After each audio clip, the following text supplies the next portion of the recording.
Ninong. Basta, I'm Thomas Ireton. And this is Pinoy News Update. April was declared as National Filipino Food Month with the signing of Presidential Proclamation number 469 by President Duterte. Finally, he did something good in office. Maybe he should just stick to eating food for the rest of the month, or maybe he should just stop shitting out his policies. Heinz released a Cadbury cream egg mayonnaise. Unbelievably, this is not an April Fool's joke. So who'd rather eat balut now? Coffee consumption in the country has surged with millennials willing to shell out 100 pesos or about $2 for a cup of coffee. Other trends making a splash are Pinoy buns, avocado lumpias, and a new town called Pinoy Lake in honor of Silver Lake. Upcoming Blue's Clues reboot now has a Filipino-American host, Joshua Dela Cruz. However, his condiment co-stars, the Shakers family that live in the kitchen, are also being recast as Mr. Vinegar, Mrs. Peppercorn, and their children, Adobo Seasoning and Jafran. Am I saying Jafran right? According to HSBC's expat survey, 69% of expats were integrating well with the local people and feeling like family, with 100% saying that they experienced more weight gain from all the free adobo and lumpias they were fed by the local homes. New York is bringing meatless Mondays to their public school districts this fall. Little did anyone know that a coalition of Filipino mothers was behind this change, who wanted to find a way to make Lent lifestyle a year-round, weekly thing. And now for the Ninongs taste test. Time to kain! So the two items I have is, the first one is sisig.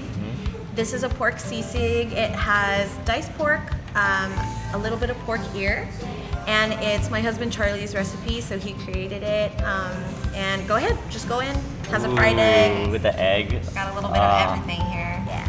What's on top of the egg? Is that a seasoning? It is ground chicharron.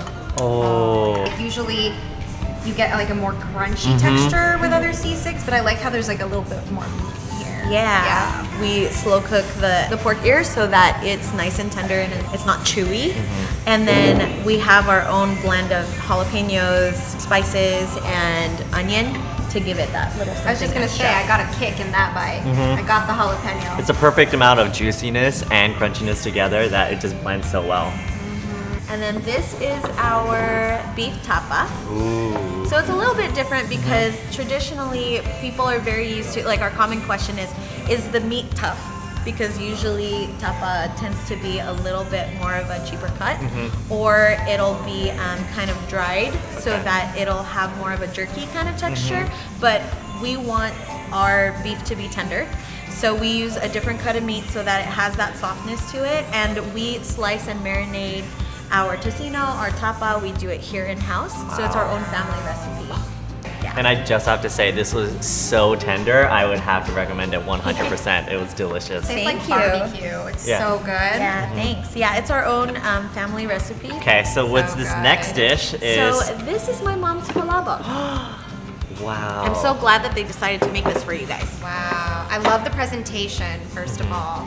So once again, ground chicharron, because pancit tends to be a one-dimensional texture. So we wanted to give a little crunch, and traditionally you will get chicharron on top of a palabok, and ours is made with ground meat as well as seafood. Shall we go to dessert? I mean, know, I'm definitely before gonna I eat eat all all of the this rest of again. Okay, which one do you guys want first? We're gonna, I've we're been gonna, looking yeah, at let's this. this. Okay. Let me bring this to the forefront here. Whoa. So ensaymada French toast. To be honest, I wasn't a French toast eater growing up, but my husband was. So he was so determined to put a French toast on our menu, and my aunt and Charlie collaborated together to create this dish. And on that Oh my note, God. let's try this out. So this has cheese on it, Okay. because ensaymada traditionally Yeah. has cheese, and the butter that we use for all our pancakes and for the ensaymada French toast is Sancerval butter. And Sancerval is a really traditional Philippine pastry or cake Wow, the next and Rounding it final off. dish. It had The to most be popular. Yes. the last one. So this is our ube pancake. It's by far our most popular dish. It really was the one item that changed the business for us. Wow. You know, we just started trying something and then it turned into our whole business model. After we figured out that this is what people wanted to try, they wanted to come and eat it, we revolved our entire menu around this one product.